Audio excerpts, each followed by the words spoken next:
Hello and welcome to the CEO Show. I'm your host, Nick Vaidya, and today we have as our guest Ronald D. Croatti, the Chairman, President, and CEO of UniFirst Corporation, one of the nation's largest producers of workwear uniforms with over $1 billion in revenue. Not surprising, their client list includes companies like Walmart, Costco, Goodyear, GE, amongst many others. UniFirst Corporation manufactures, sells, and processes uniforms as well as cleans and presses them as part of their service. Since becoming the CEO, Ron has quadrupled the revenue at his firm. He's the son of the founder and learned a lot of his lessons from his father, Aldo Croatti. So some of the lessons we should expect to hear are likely to be about family-owned businesses. At UniFirst, Ron tries to foster a family culture amongst their more than 230 facilities and 12,000 employees, and he made a memorable appearance in the CBS reality TV series Undercover Boss. So let's go to Ron. I really appreciate your time. I really got to tell you that this whole philosophy really started with my father, and then I just picked it up and improved upon it, and goes back to my football days of playing football.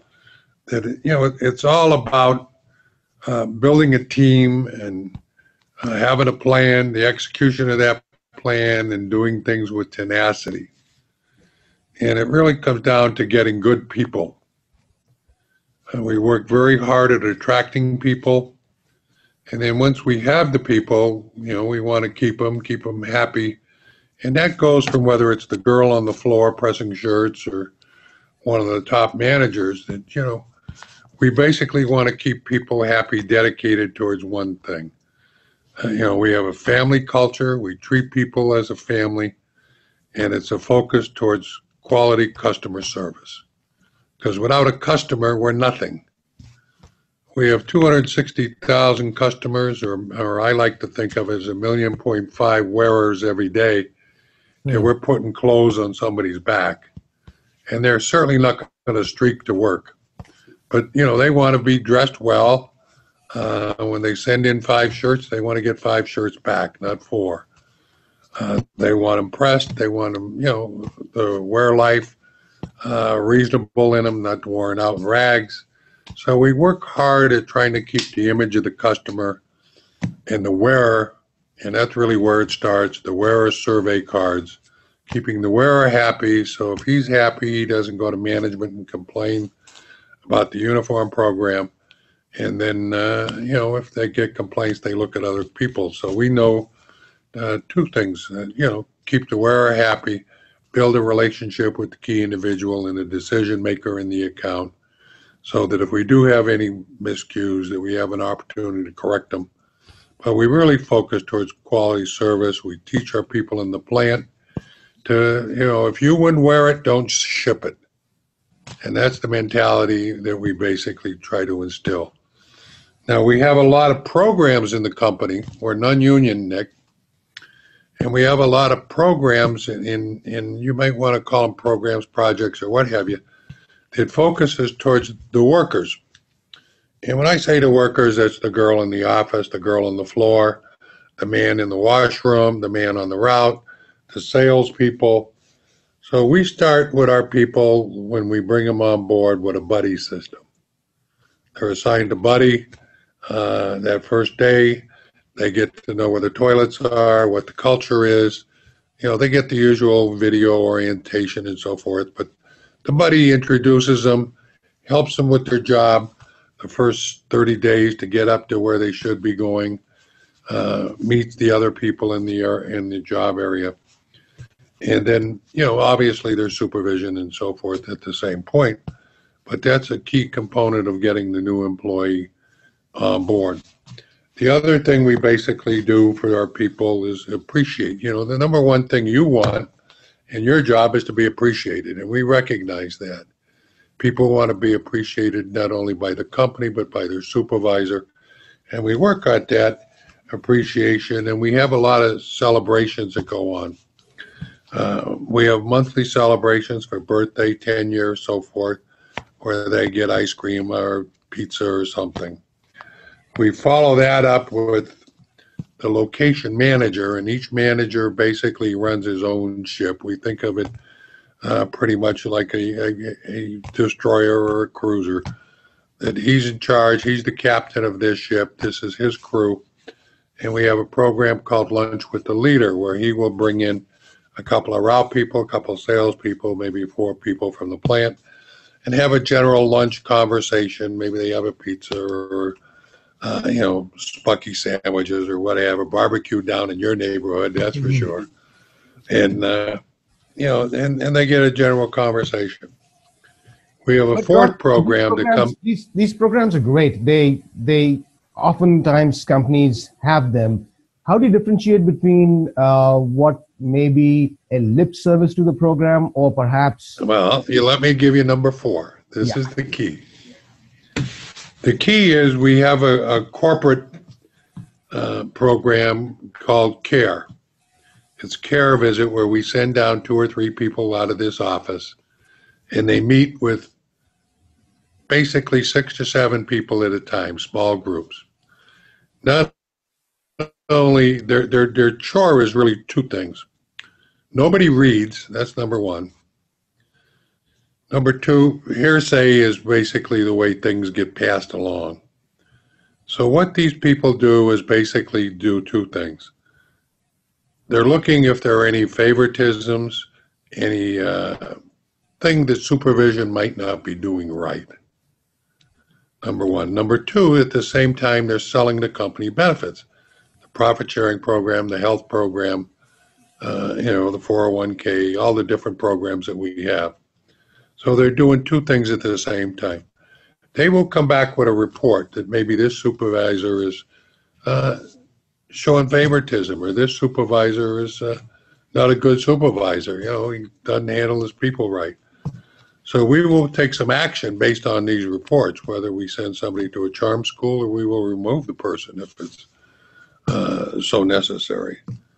So that's our 4th program. Our 5th thing, and it's just like in your position that we try to do, is performance recognition. And we do that basically on a monthly basis. All our people are built up on a computer system where their productivity is indicated. If it's a plant person, if it's a service person, it's based on the productivity of the route, the customer retention factor, merchandise costs, so forth. So there's a recognition award in each department on a monthly basis. In addition to those programs, we have safety.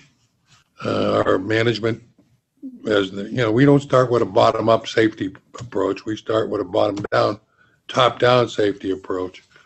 That management has to be involved in safety. If they see somebody doing something that's rewardable in safety, they'll give them a little coupon. When they get so many coupons, they get to pick a prize. We also have service awards, length of time with the company. We have people 52 years with this company, believe it or not. We have a scholarship program. In other words, we try to build a family just like you do in your house. And I believe like this, Nick, if you're married, you have kids? Yes, I do. Okay. Now, we'll go back to when you're raising your kids, and this is the way we approach it. You have rules, regulations, and requirements in your house. You expect your son or daughter to do well in math. If she's not doing well in math, you will sit down, coach them through it, help them do it. We take that same approach with our people. That they're children. We're here to help you. We want you to be successful. But we also have chores. Your children have chores. Maybe you got a son, his job is to take out the trash. Well, when he doesn't take out the trash, Nick, you got a consequence. He doesn't get that new baseball glove, right? There's a consequence. So when they don't do their things. And when we have people not doing what they should be doing, we have consequences also. It could be, we have what we call a little prayer meeting where we sit down and discuss the situation and look for improvement. Or it could work up the line all the way to a discharge if they continue to be off track.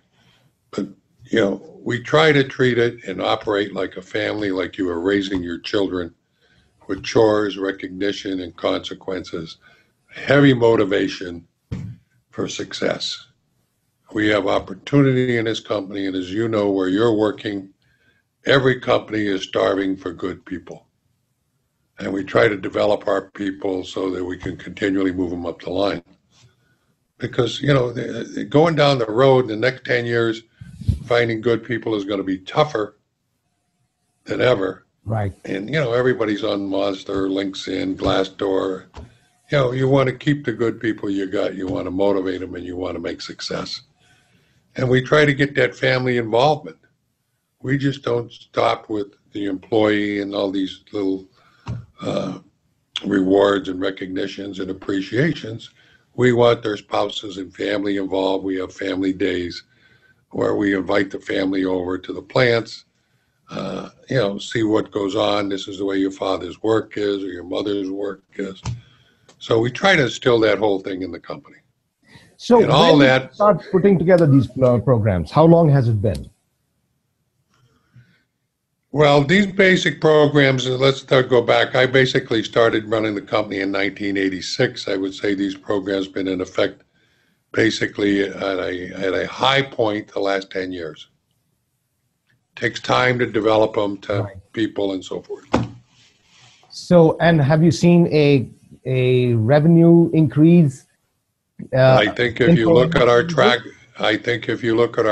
record over the last 10 years, or you can go back to when I took over the company, we were about $100 million.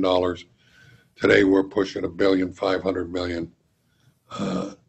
We have seen tremendous revenue growth. Not all of it, very little of it through acquisition. It's through a strong sales culture. I'm out of sales. That's my forte. I believe in sales, and you can tell that just talking to me. I'm in sales. I mean, come on. We have a sales culture not only to secure new business, new accounts, resell our accounts, but constantly selling our employees and our team partners in the benefits to the company that they have and that they're part of this family. So how do you inculcate that two elements as you have described? One is the sales culture, other is the culture of care and productivity, right? I mean, you basically are talking about... Well, how do we get it into the operating management level? Nobody in this management team, and when I say that, we have 80 industrial laundries, 7 nuclear contamination, 4 manufacturing sites, 5 manufacturing sites, and I don't know, 10 or 12 Band-Aid sites. Each one of these managers are developed through the company. We don't take anybody from the competition. I don't believe in that, because if he was a good guy, they would have saved him. We develop our people internally. We watch how they handle this culture. We watch how they handle their people and how they sell. If they can sell new business, retain good business, watch their employee turnover, we know we got a guy we can move up the line. And we work in developing those people. We have a lot of training programs, education programs more than anything, that we work with the managers on the line.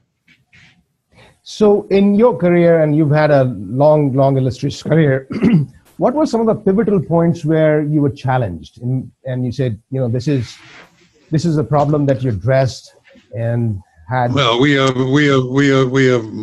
problems every day, but probably one of the first challenges I had was changing the structure of the corporation from Aldo Croatti to Ronald Croatti, getting that cultural change, number one.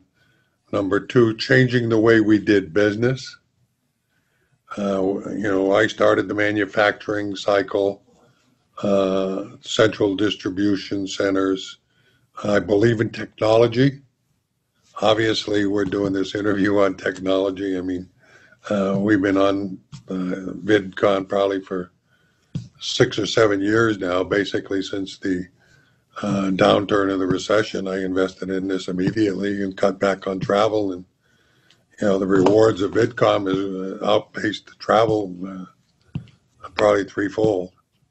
So I think So it's, what were the issues when you said you made a cultural shift as you took? well, the cultural shift was more to a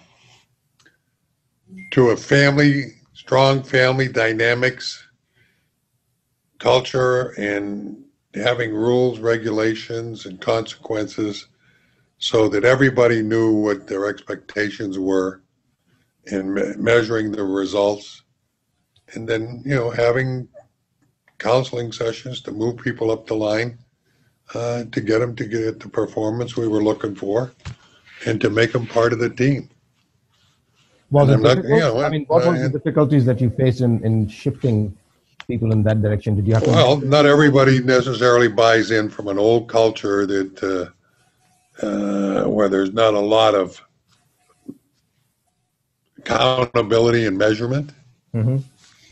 The company was a small company, less than $100 million at that point, and as long as things were going along and profits were there, things were pretty happy. Well, I had bigger ideas. I'm a risk taker, obviously, and I have big ideas too. So, and to get there, I needed strong people. Did you have to let go of people and hire some new ones? No, definitely. I had to let 3 or 4 top executives go who wouldn't buy into the culture. I mean, you got to buy into the culture of treating people fairly, focusing towards customers, quality, and developing people for the future so that we have a strong organization. Was it difficult to do that because they might have been around for a while from your father's time? It is always difficult, whether they're around one day or 25 years. It's always difficult. But in your heart, the number one thing you got to remember is what is best for the company. And if you've got that feeling in your heart, this is a good move for the company, you do it. And that's what it comes down to. It's a lot like the military. You wave the flag, but your relationship to your buddies is very important in a situation. We wave the flag for UniFirst, but the relationship to the other team members is important to get the job done properly and grow the company and provide opportunity.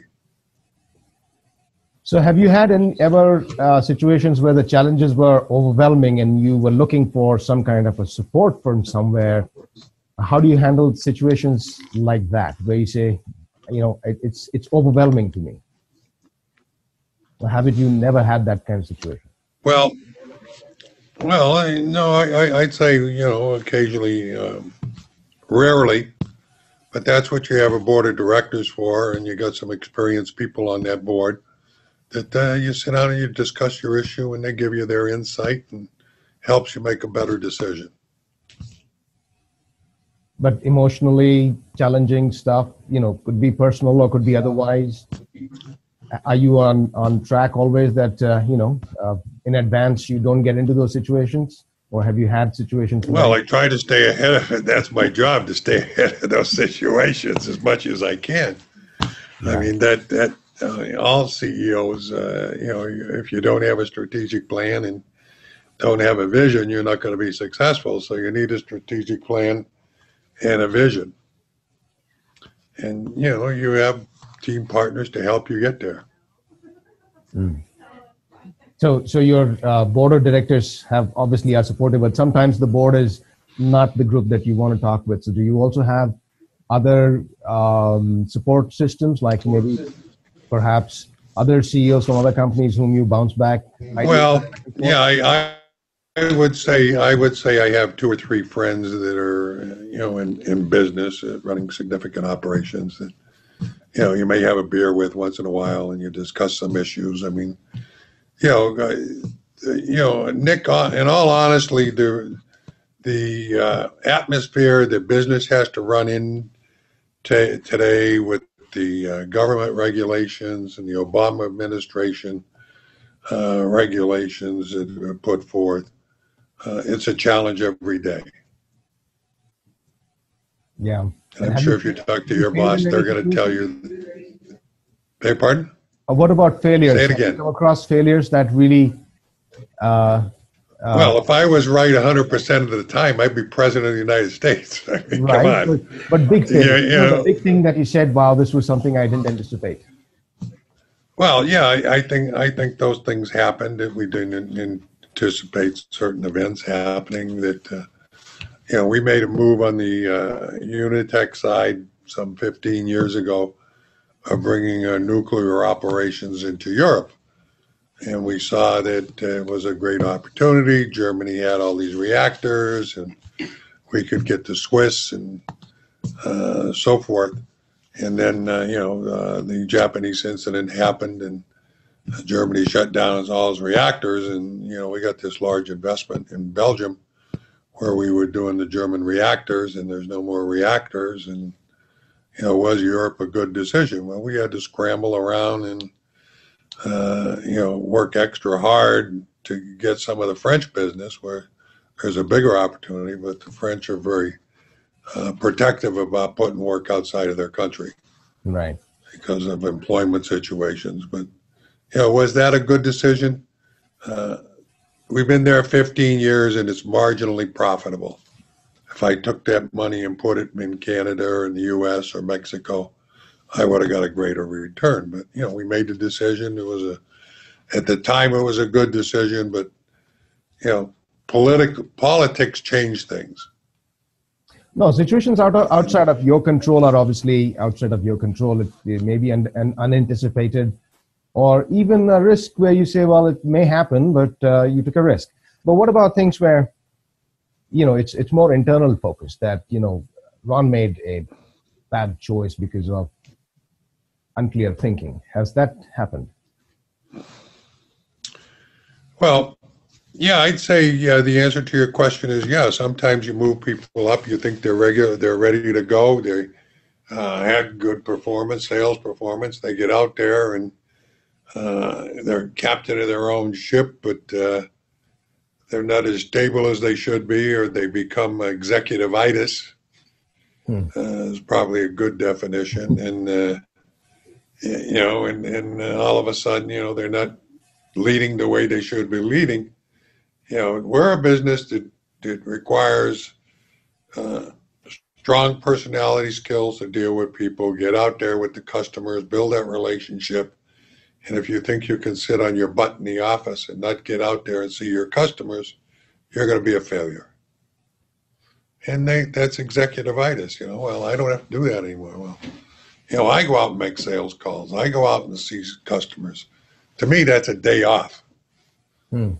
So, I love to go out in the field.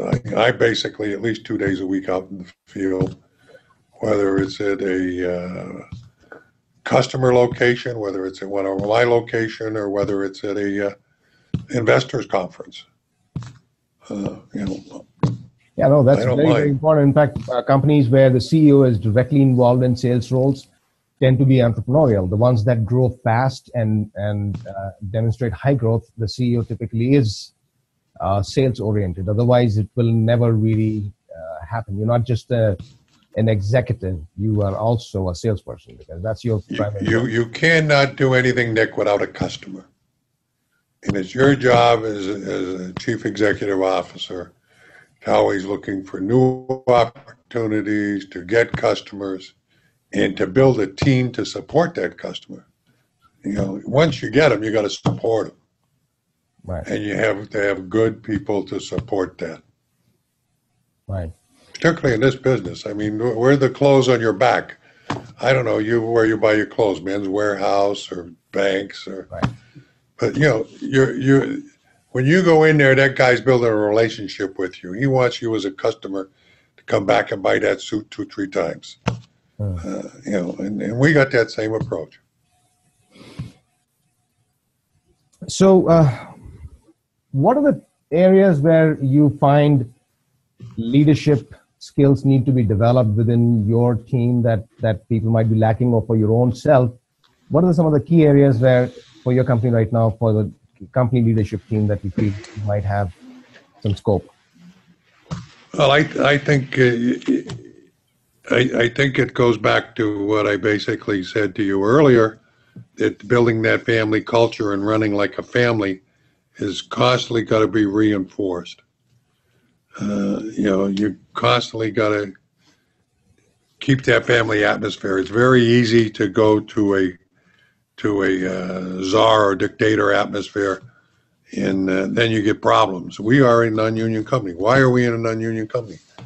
Well, we pay competitively. It's not that we pay way up here and keep the unions out. We pay competitively to the markets, and it's all about treating the people fairly, and giving them good opportunity. And the moment you get out there and you're a czar or a dictator or anything like that, there's a failure. But for a large corporation, I mean, you've got 12,000 employees. That's kind of hard to achieve. There are companies that have tried to do it. Nick, it starts with what I told you to begin with. The location managers that run these ships or cruisers or destroyers or whatever you want to call them, it starts with their development and getting them on board in the culture, getting that sales culture. And, in all honesty, Nick, we take out 5 to 10% of our managers on an annual basis that don't perform the way we think they should. We don't hesitate on that. I mean, we get certain expectations and certain situations. And, if you get a union environment or a union threat, and it comes back to, the management is a problem, well, you're a real problem. You're gone overnight. So, it's that family, just like you run your family. That's probably my best way to tell you. Indeed, powerful statement, because, if you decide exactly what your mission is, and mission is not just about revenue, it's not about just the customers, it's also about the internal organization. When you align that mission, internal mission, with the external mission, chances are that you are going to see the growth that you're looking for. It's when there's a misalignment there, there's a failure. Nick, as a corporation, we've done well. We may have 1 or 2 entities that may not be doing what we would like, and we have to make some changes. I don't know, kidding about that. So, and that's the way we deal. So in terms of your accomplishments, I mean, I hear you again and again the same point, that it seems like all the conversation that we've had is consistently harping about the idea of creating a culture with 2 elements in there. One is sales culture, which means you got to be out there. And second is that internally you treat your people really well, like a family. And so your units or your organization is divided into smaller units where there's a sense of bonhomie or family nature. Exactly. Because once it's too big, it can't be. I mean, you can't have too big a family. So you have to have units that are small enough. And it seems like your organizational structure is accordingly. Our units are basically, the plant locations are basically 100, 150 employee base. The manufacturing is a different base. They're in Mexico. We got 3 plants in Mexico and 1 in Nicaragua. And they run on a different type base, but it's the same philosophy of building a family culture to keep them happy and part of the team, because, you think it's easy to sew a garment. It's not. I mean, these people are working on an incentive system, and even though they're in Nicaragua making 57 cents an hour, but with the incentive, they can make $1.50 or $2. You want them to make that incentive so that you don't get the employee turnover, but you also need the quality. So, the girls just can't sew and go off the line. So we work on a lot of systems and automation. And as I said, I'm technologically prone to keep things going in the right direction. We spend a lot of money on technology and manufacturing and in the industrial laundries. All our people, all my route sales people are basically on some form of computer system. My salespeople are all on iPads. My offices are all on computer systems. We're going through a major revamp of one of our key systems. We're our 3rd year into it, about another year to go before we start deployment. Technology is the way to go. It helps the people do their job better, makes it easier, although some might fight it sometimes, but it makes it easier, and it's what the customer wants and expects today. Right, right. Now, in sales particularly, as you know, people are reluctant still when there is a CRM system or some other systems, because entering that data is something that people don't like to do typically.